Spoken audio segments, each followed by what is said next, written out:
What's up, you guys? Welcome to the TechCity Podcast. My name is Belarus Okoje-Durji. I'm Tiga Audio. Good to be back again today.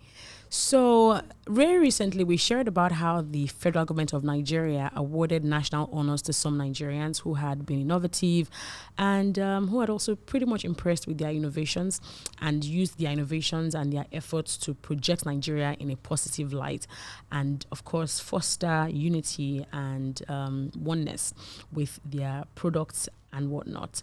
One of such people who received a medal from the federal government was Iyin Aboyeji, OON. He is one of the founders of Andela as well as Flutterwave and other very interesting companies that have gone on to be very impactful in Nigeria and, in fact, in Africa, as well as outside these shows. Now, Iyin Aboyeji was in the news yet again, and he trended on Twitter, in fact, very recently, when a picture of him making a presentation at the APC presidential candidates policy presentation event, where he was pictured talking about the candidates' tech policy. That got him a lot of knocks. There was a lot of backlash, and some people, in fact, applauded him for that outing. And that is why we are talking about him on the podcast today. Was that a shock to you? It was actually quite shocking because when somebody comes online, somebody goes to represent a party to talk about their policies, it automatically says that, okay, you're actually voting or supporting this party. That's what people actually look at from their own perspective. Well, it was actually quite shocking that Tinubu himself did not actually give that presentation. Yeah. You understand? It's quite shocking. I was surprised. Yeah. And some people were saying, why are you guys surprised? You guys should not be surprised. I'm like, with politics, right? Yeah. Everything is surprising. Anything can happen. Anything can happen. And again, because of just the very interesting nature of politics, you are almost suspecting the next person to you if they don't exactly support whom you're supporting, right? Depending on perhaps where you are as an individual, how you see Nigeria, what your expectations are for the country as well. And, it was surprising to see him in that picture. And of course, you look at the fact that there wasn't also the opportunity for many people to sort of direct their reservations to Iyin directly, because he's off Twitter. He's taken down his Twitter handle. So it was like you're just talking and his name was just trending. You couldn't even ask him to say, hello, why would you do this? And some people said he was calculated. Some said, listen, you think he just left here just because? Some said he was already taking jabs at the Labour Party candidates before he went off Twitter, and that it was very convenient for him to now show up. Or not even show up, he was just pictured. Somebody shared that tweet at D. Olusegun on Twitter. I shared that, and it's like, oh, well, he had this coming on along. He actually came out to explain. Yes, he did. On LinkedIn, because there was no Twitter. I don't know whether he's scared of what he will see, the kind of DMs he would get and no order. But he actually came out to express himself, because I feel like he's the kind of person that is slowly, in a way, interested in politics.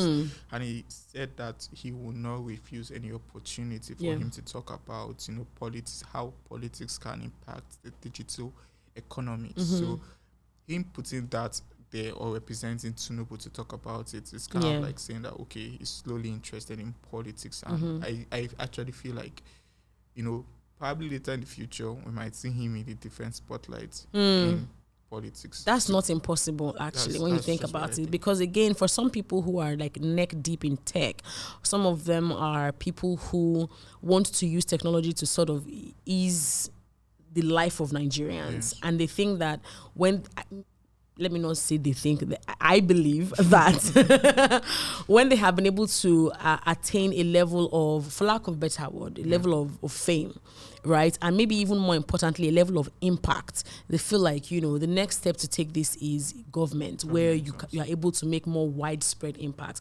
But I think one thing was interesting about is admitting that he was at that place, and it's not like, anything else, was that he actually admitted to, in a sense, being a part of Senator Bola Ahmed Tinubu's team, right? Because in his post on LinkedIn, he also drew attention to a meeting that he had with Peter Obi, the Labour Party candidate, and then he was like, he's very open to collaborations and conversations even more. But one thing that he said, which was very interesting, was he said, I had the pleasure of speaking about the digital economy plan I and a few others had worked on with members of the Tinubu Shetima campaign for the APC Policy Forum for the Organized Private Sector.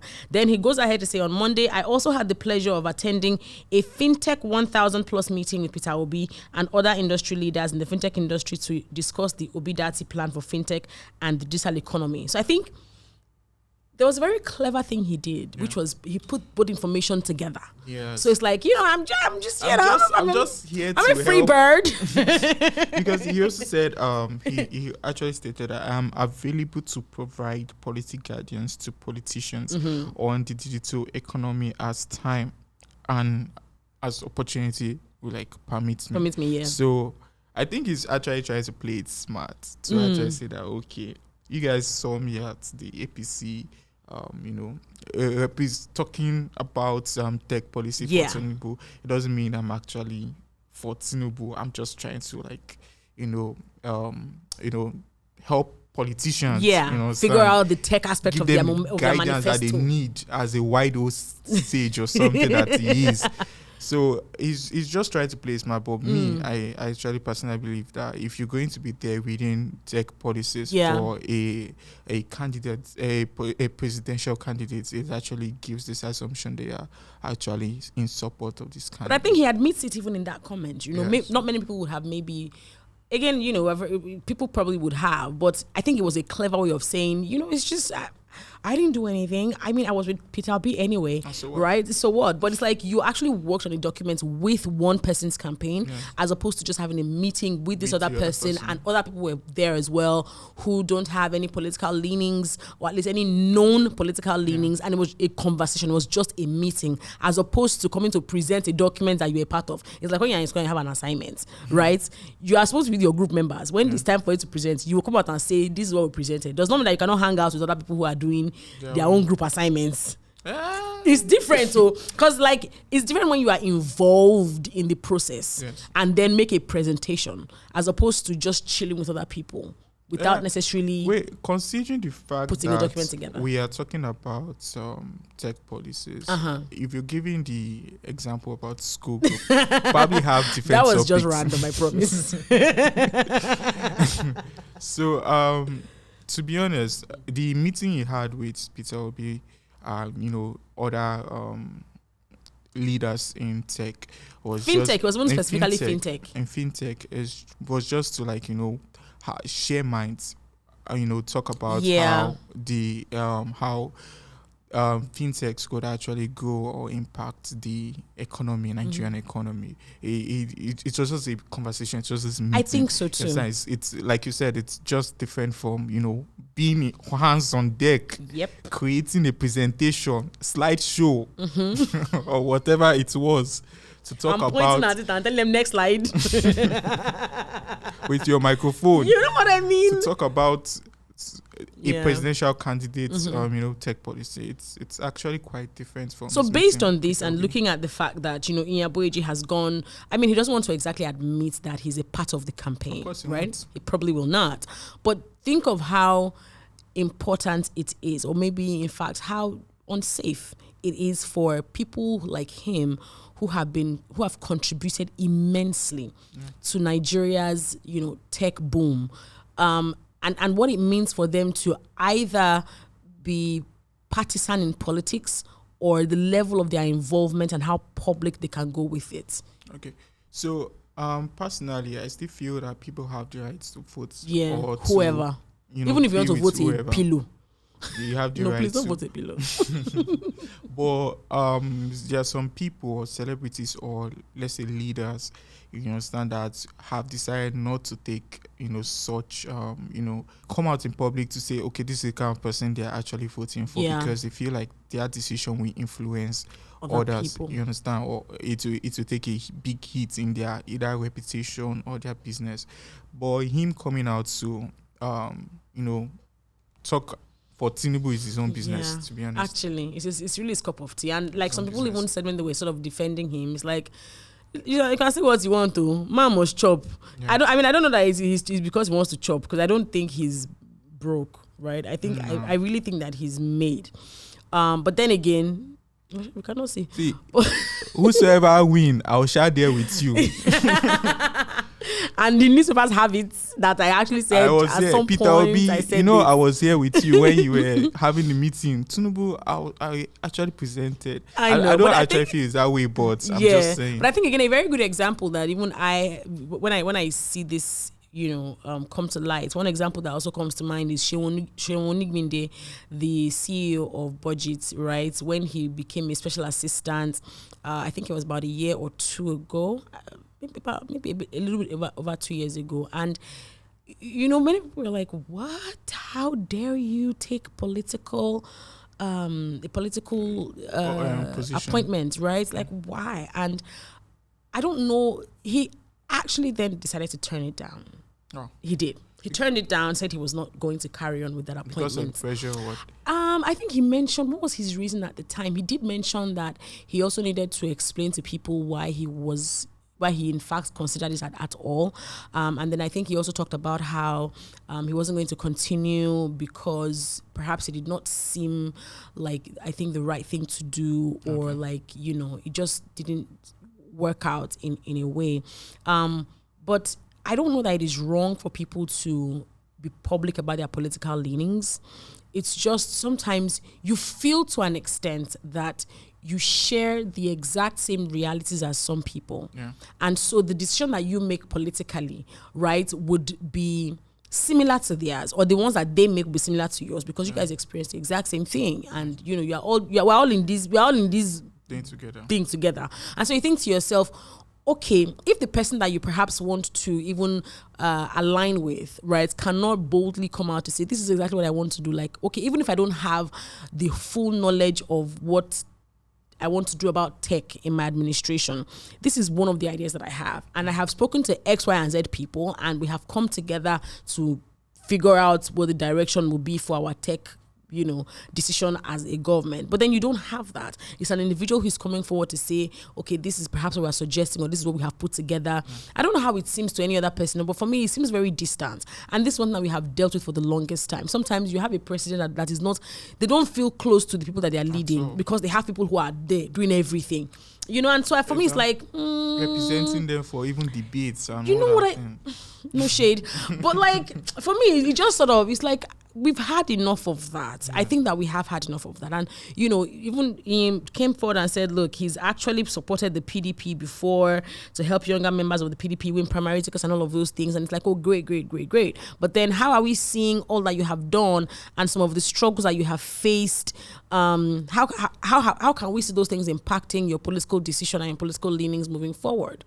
It makes you think, and you're like, okay, well, so what has really changed? And I sometimes I enjoy talking about politics because it's just very nuanced, right? People say, oh, I support this party, I support that party. But then it's like, what are the ideologies behind these parties? Are you supporting the party because of ideology, or are you supporting the individuals? Yeah. Let's even now say it's ideology we're supporting, right? What ideologies does the APC have with regards to tech?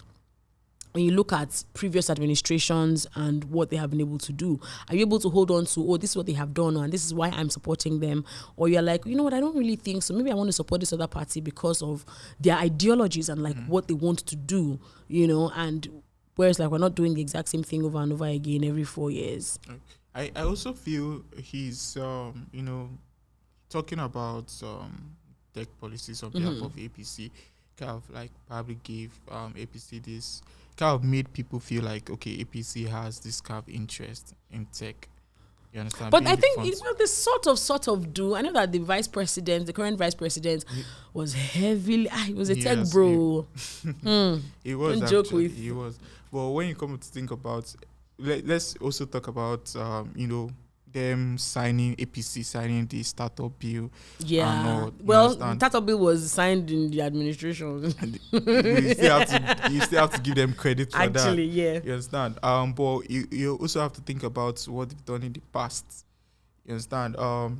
Let's say, I know some people would actually disagree with me, but I feel like the APC government, the APC administration doesn't really care about tech, to be honest. To me, that's what I believe, because I'm just going to bring this up. Ooh, Please, this is entirely Tega audience comments. Entirely did not represent we Tech should Cities. all remember that this guy, I'm not going to mention his name. Mm-hmm. This guy banned Twitter. Ooh, yeah.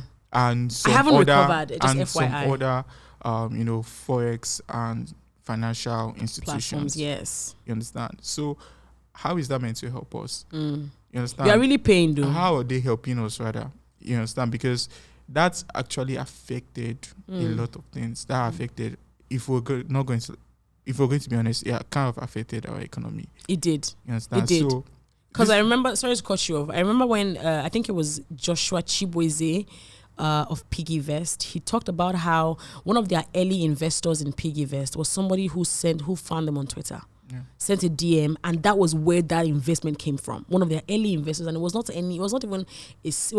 small money. It was a major investment, and that contact happened on Twitter. Imagine that it was when Twitter was banned. Yeah, bro. A lot of things, like APC made a lot of decisions, and without even considering our opinions. So if they now say, well, that's why we have people like Aboyeji to come and represent. To say that Tinubu's regime will be different. Because we're actually interested in tech, and that is why we have somebody here to represent us, somebody that has founded companies. That so maybe that was there. I don't know, maybe. I'm not their spokespeople, please, though. It's just permutations. I'm just saying, probably that's what they were doing, you understand? So, to be honest, I feel, if we look at Atiku, I think in 2019, he brought up with what we call Ask Atiku Yourself. Yes. AI. You understand? For that, he was called Nigerian Digital President. That definitely got him some points. Yeah, he also urged Buhari's administration to, sign up, approve the bill, startup bill. So this is somebody that we feel like I'm not saying I'm supporting, but I can say that this is somebody that has been talking about tech right from the start. I don't know his intentions, but he has made he has made it known that if he's elected as president, he actually has a focus. One of his focus is going to be on technology. You understand? How using technology to impact our so I know that economy. I don't know that we can sort of like tell you what our political leanings are. We can do that on other platforms, not on the podcast. But of course there are other candidates who've also been very upfront with their tech plans and just what they want to do with tech. Like we earlier mentioned, Bola Ahmed Tinubu is one of them, having Iyin Aboyeji sort of on his team. Peter Obi also was reported to have had a meetup with fintech founders and other people in the tech space to just talk about like fintech. And I believe that when you think about the fact that it was just fintech that he had, fintech guys he had that meeting with, there is a likelihood that there will be a meeting with other people, say agro-tech, for instance, or like health tech, so I think that for me, I think that that's a good thing to do, because it's not like you are doing Gbogbo. If you don't understand what I mean, Gbogbo is like everybody come, right? And I don't know how much impact that kind of a meeting would have, where it's like everyone is around. So when it gets like when it is categorized, like, okay, we're doing fintech today, maybe next month we'll do for like other aspects of technology. I think that there's a more realistic expectation of, Speaking of being realistic, and there's this presidential candidate that made mention of SDP. SDP Adebayo, Adewale. He said that he promised that he was going to provide 30 million jobs through technology. You understand? Using technology as a blockchain and crypto technology with 2,000 companies if he's elected president by 2023. Please, how are you going to provide the 30 million? I'm actually very curious to know how. People are just throwing these nomenclatures about like Bitcoin, I'm wondering how crypto. I'm sure people blockchain. I'm wondering how he's going to provide that. I won't say he's going to be the next president because I don't know the guy, to be honest. But I know that President Buhari promised 30 million jobs when he was campaigning in 20. Did he fulfill his promise? I guess we'll have to run a census, see how many people got jobs. I'm sorry. But the person, this presidential candidate, SDP, that actually made mention of 30 million jobs. What do you think about that? I mean, like I said, sometimes you feel, and this is why it's important for the people, even if you don't know like the entire scope, if you don't know the whole thing, it's important for you to have an idea, you know, so that when you are commenting on some of these things, you're not just throwing nomenclatures around. I don't think it's realistic. Like I'm going to give them jobs and I'll use a blockchain. It's like, what? I actually do not. What are you talking about? Like if you say, okay, we'll give them jobs, we'll give them agbado, like we've heard some people actually say. Like be specific about how you want to go about it. 30 million is not 300 people. It's not 3,000. 30 million is a lot of people. That I think is even more than the whole population of Lagos State. You know, so that means as president, when you think about that, how are you going to break it down, right? If you are saying, okay, for fintech right now, where we are having meetings with fintech founders and we're looking at how they can do X, Y, or Z, and we're doing stuff with like agro-tech people, and we're trying to figure out how we can do more with agriculture and technology, or we're doing like health tech or education tech, where, you know, people are able to access education easier, you know, through applications and doing, you know, stuff with certain already existing platforms, maybe like ULesson or whatever, like, you know, when you start having some of all those connections, like people are like, oh yeah, that's actually very reasonable and very realistic, as opposed to just throwing figures and saying this is what you do at first day of your office. Tech don't work like that. You also consider the number of people that you have to educate, because there are many people that call themselves tech pro, and women in tech, but they don't really have that experience or knowledge. You understand? You just wake up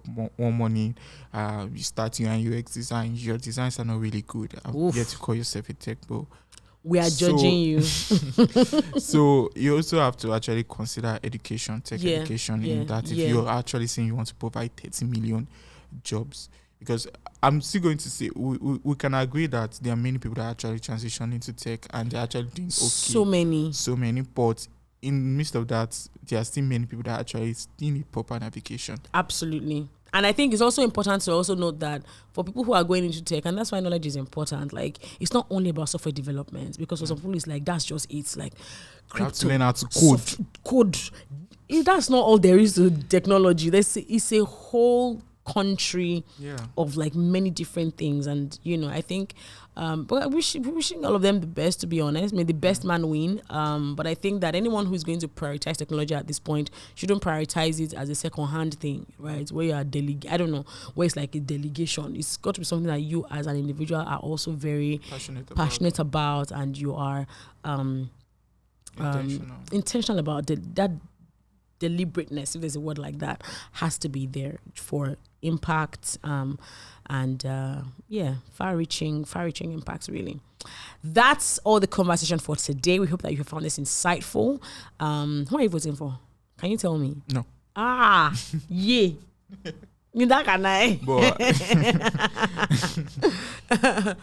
But if you can, right, let us know in the comments. I would obediently vote for somebody, but